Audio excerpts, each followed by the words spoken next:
Welcome to Dateline Health. This is Fred Lippman coming to you from Nova Southeastern University. I also try to do a couple of broadcasts in the year relative to the healthcare of our community. And today we have the privilege of having two special guests because I think that they have done an awful lot to bring some knowledge to the South Florida community, particularly Broward County, but the whole South Florida community, about the underserved issues and the outreach to the Caribbean Diaspora. So let me start out by introducing a wonderful doctor, a chair of the Department of Internal Medicine, Farzanna Haffizulla. Welcome, Dr. Haffizulla. Thank you very much, Dr. Lippman. I'm just so honored to be here. It's incredible to come back to the table to talk about this important issue. Yes, and I also we have as a I guess a partner guest, a very special person. She's a commissioner of the city of Lauderhill, Florida, which is in Broward County. Commissioner Melissa Dunn. Welcome, Commissioner. Thank you for having me. It's a pleasure to be here.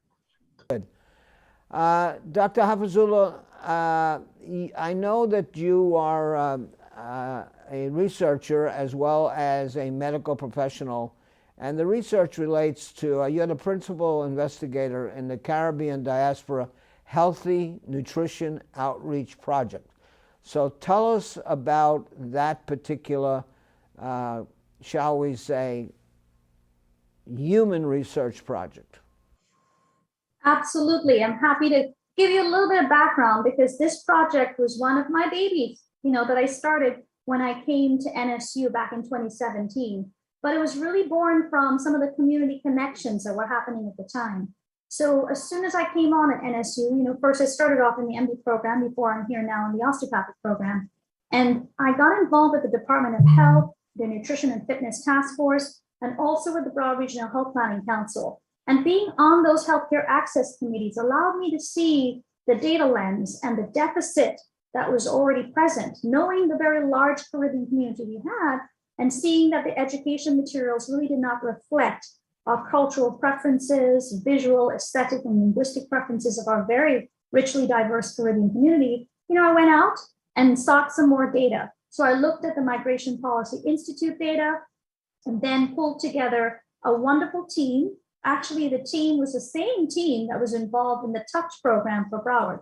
That was a Transforming Our Communities Health program. So I got the Broward Regional Health Planning Council, Nutrition Fitness Task Force, the YMCA Children's Services Council, the Sheriff's Office, the library system, Baptist was on board, and several other partners. We kind of came together, and this was one of the first grants that I wrote as I first came on, with the team who was assembled from the group of community stakeholders. And the data was just staggering.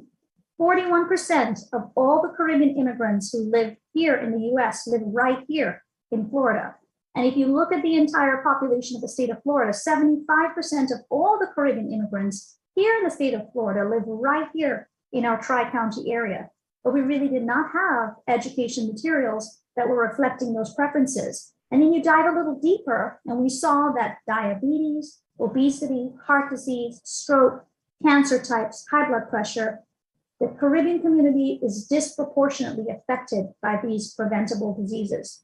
And then again, the nutrition materials, the exercise materials, the lifestyle prevention materials did not really speak to the cultural traditions and the cultural preferences of our community.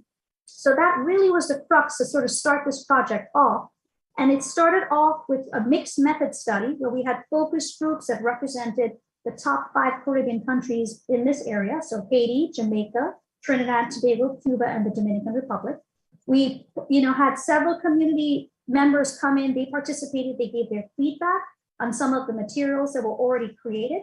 The platform that we used was something called Go Slow Whoa, which is using the traffic light to categorize foods into foods that you want to eat frequently, which is the Go category. Foods that might have a little bit moderate amount of salt and sugar, that's the slow category. And then the Whoa category, where you have high fats and high salt and high sugar that you want to avoid.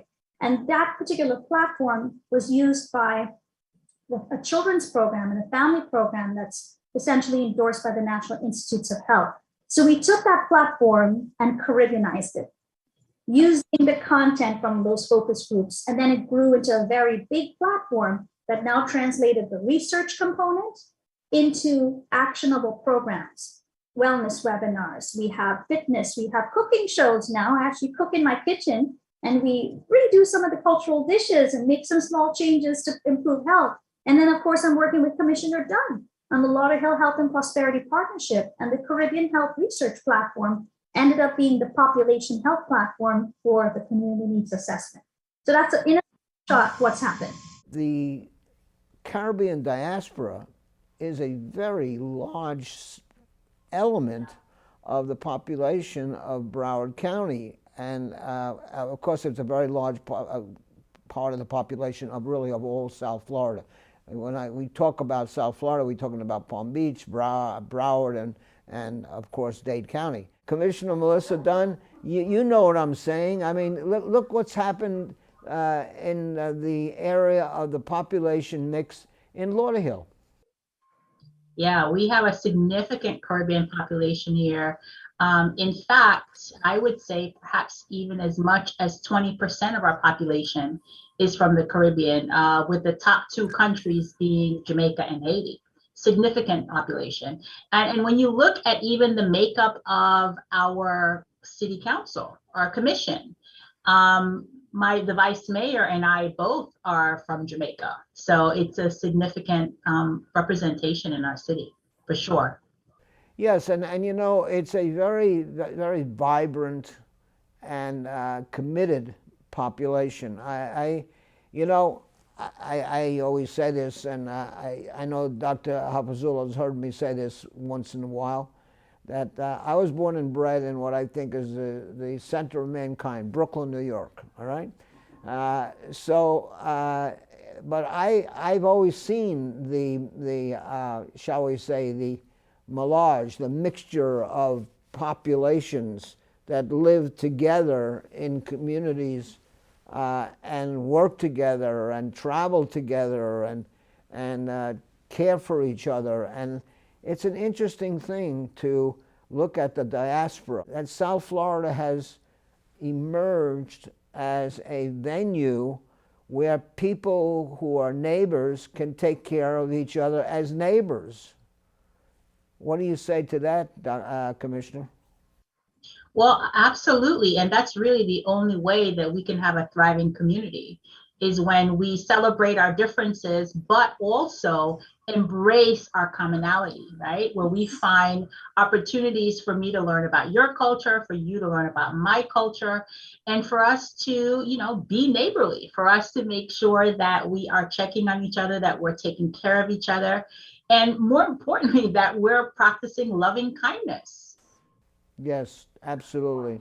Dr. Haffizulla, I didn't get to the two acronyms after your MD license. So would you tell the people what F.A.C.P is and F.A.M.W.A is? Sure, absolutely. So F.A.C.P is Fellow of the American College of Physicians, and F.A.M.W.A is Fellow of the American Medical Women's Association. Dr. Haffizulla, the interesting thing is that there is such a need throughout our community, whether they're from the Caribbean diaspora or otherwise, particularly with this heinous COVID crisis that we've been through the last year and a half. You can't just get information from television or your cell phone or otherwise. There's got to be the absolute dedication of people like yourself, the Commissioner, and other people who become enlightened. Dr. Haffizulla and Commissioner Dunn, is how do you deal with that in your own positions of leadership? Doctor? Sure, that is an excellent point and great question, because there's so many different creative ways that we have to navigate some of these challenges. And vaccine hesitancy, the misinformation and disinformation that's out there, and how that's really taken root in not just social media, but within certain groups, we now have to get very creative and harness our trusted personal connections with those around us, and also harness the power of influencers in the community. So as a physician, myself, my husband, he's Jamaican, I'm from Trinidad. We have a very high Caribbean patient population. And the way we communicate with our patients, it's very much, very personalized, but also getting into the nitty gritty to the family members, looking at the risk in a different way, not using that medical jargon in the way that we would normally do in another conversation, right? So I think adapting to ensure that your communication style, your emotional intelligence during that interaction is on par so that you can take the cues that you need to navigate the information the right way. And then alongside, being on the front lines like that and ensuring that we're providing genuine, heartfelt information to our patients and community members, we're also working on the research side. So for example, with Commissioner Dunn's team, we have an Office of Minority Health grant, and we are looking to promote health literacy in the Caribbean community and in the community there in the city of Lauderhill.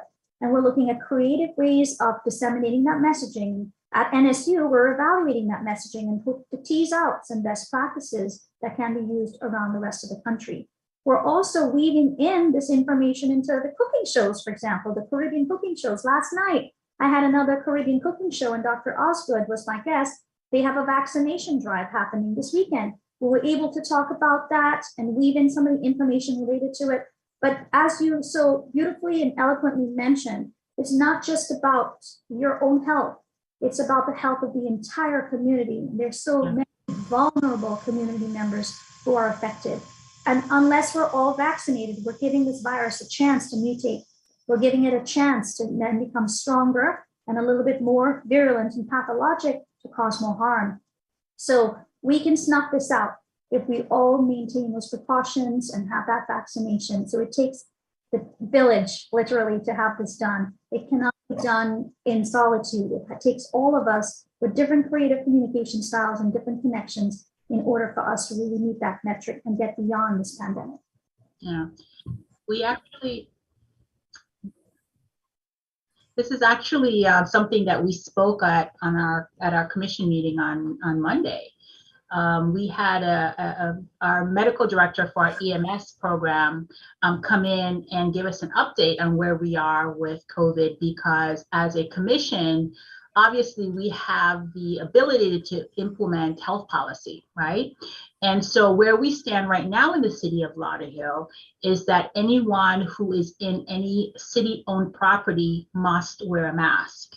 And so the conversation that we were having on Monday was, where are we now with vaccination rate? Where are we now with infection rate? And is it the appropriate time for us to reevaluate our health policy? And at the end, my colleagues and I had a consensus that we are going to maintain the course. We're going to keep requiring anyone in the city of Lauderhill property to wear a mask.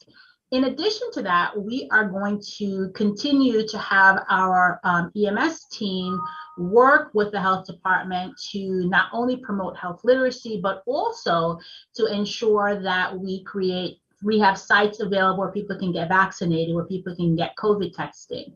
This is something that we're taking very, very seriously in the city of Lauderhill, particularly because we have been trusted by HHS to create a campaign that educates the community in general, but the Caribbean subpopulation in particular, about the importance of vaccination and the importance of really just practicing good common sense when it comes to COVID prevention.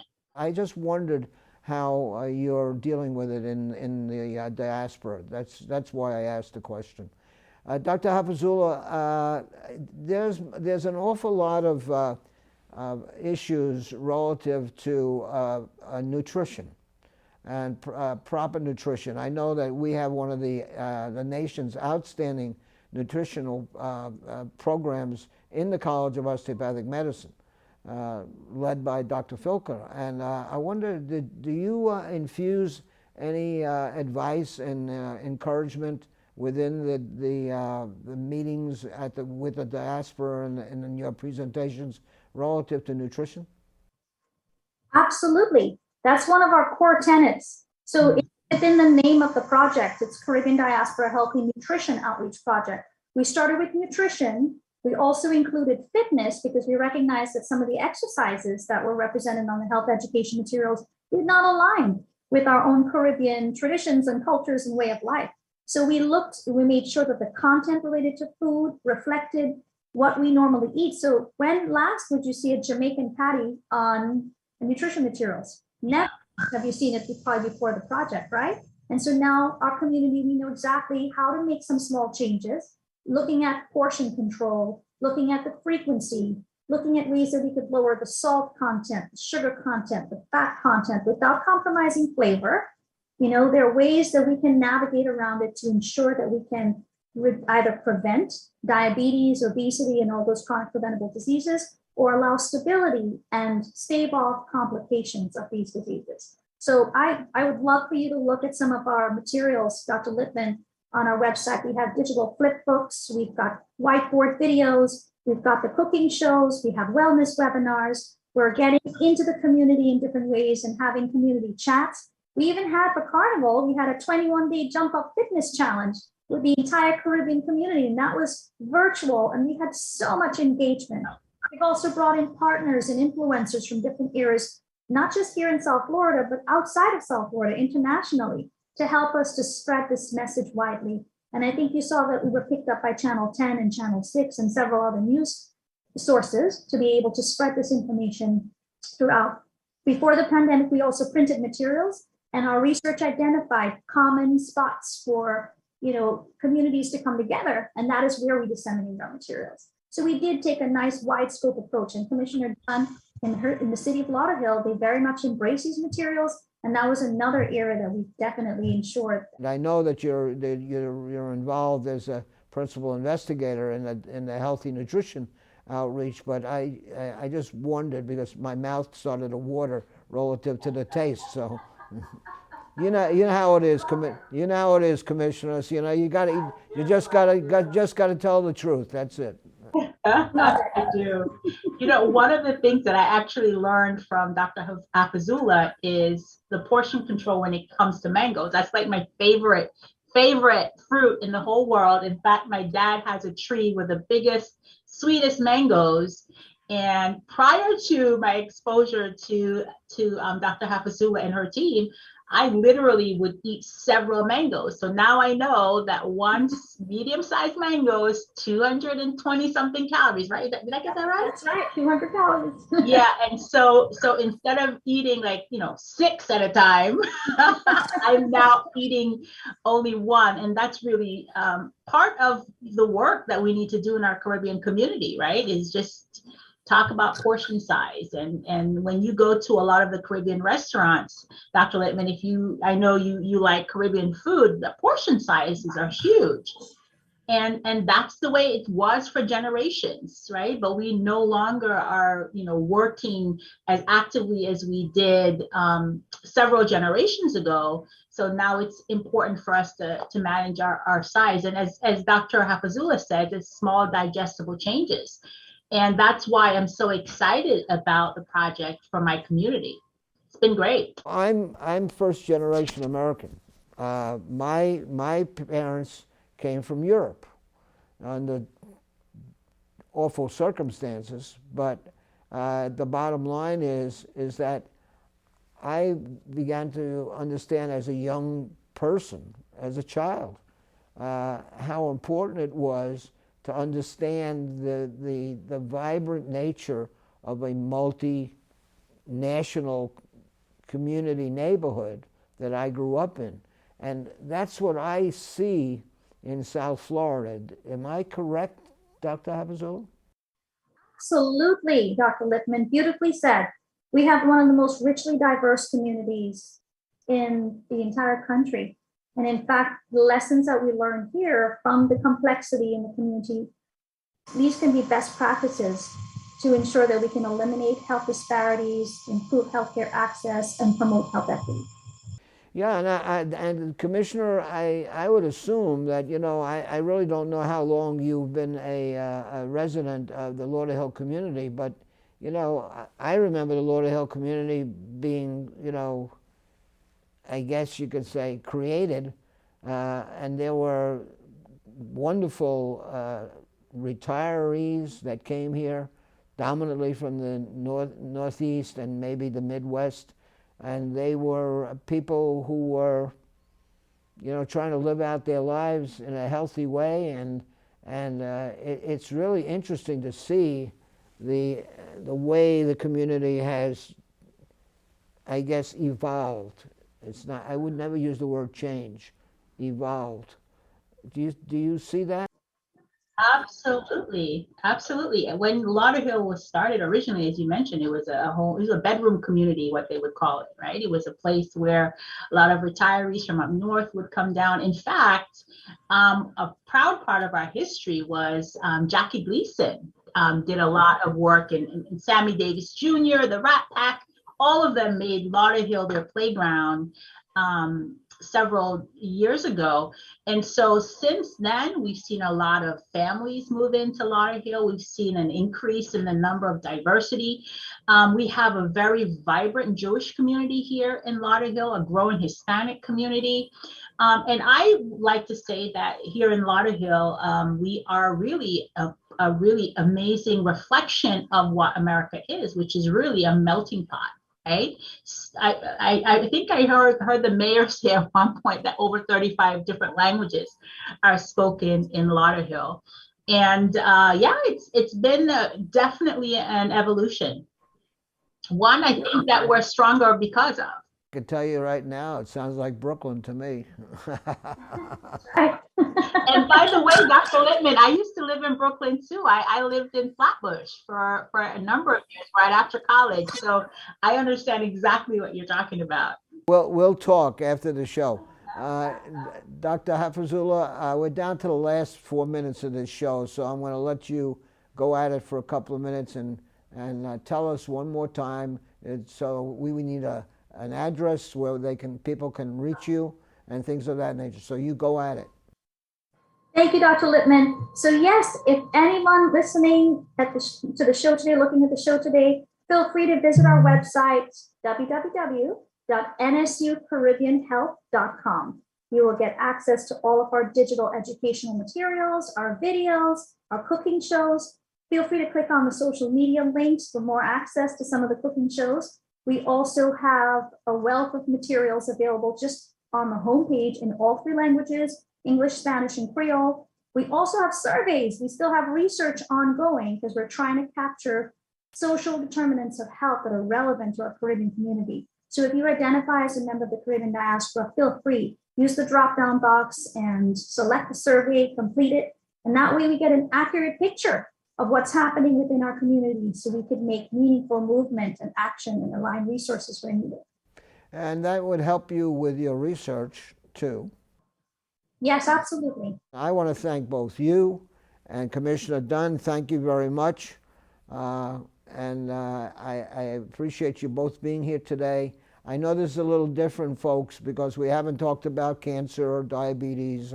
Well, there was a touch on diabetes, but we're not talking about the surgical techniques or things of that nature. But I think that this is important for the healthcare of our community, particularly at this point in time, as we're going through this pandemic, where people are not necessarily able to be as neighborly as they'd like to be.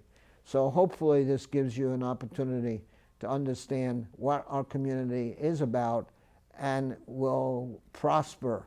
So thank you, Dr. Farzanna Haffizulla, doctor with all kinds of names afterwards, and Commissioner Melissa Dunn from the city of Lauderhill. I have a lot of great memories from the city of Lauderhill. You might want to get in touch with one of your first city managers who happens to work for me. His name is Dr. Rosenbaum. But you didn't know that, did you, Dr. Haffizulla? No, I didn't know the city of Lauderhill. Wow. But I thank you both for being here. It's been an enlightening show. I hope that people, our viewers, take this show, as I said, this is a show for the healthcare of the community. Remember, as I tell you, getting to the elements of healthcare, that when you see your doctor, don't withhold anything. If you have an ache, you have a pain, something's bothering you, whatever it is, you have to communicate with the doctor. You can talk to people like Dr. Haffizulla, who's the chair of the Department of Internal Medicine and is a wonderful physician. And, but she needs your knowledge, or at least the attempt to receive information in order for her to diagnose and communicate with you to make you feel better. So please do that. And remember, this show is called Dateline Health. There's an email address and a telephone number. If you have any questions, just dial us up or send us an email. Remember, we come to you from Nova Southeastern University. My name is Fred Lippman. Until next time, see ya.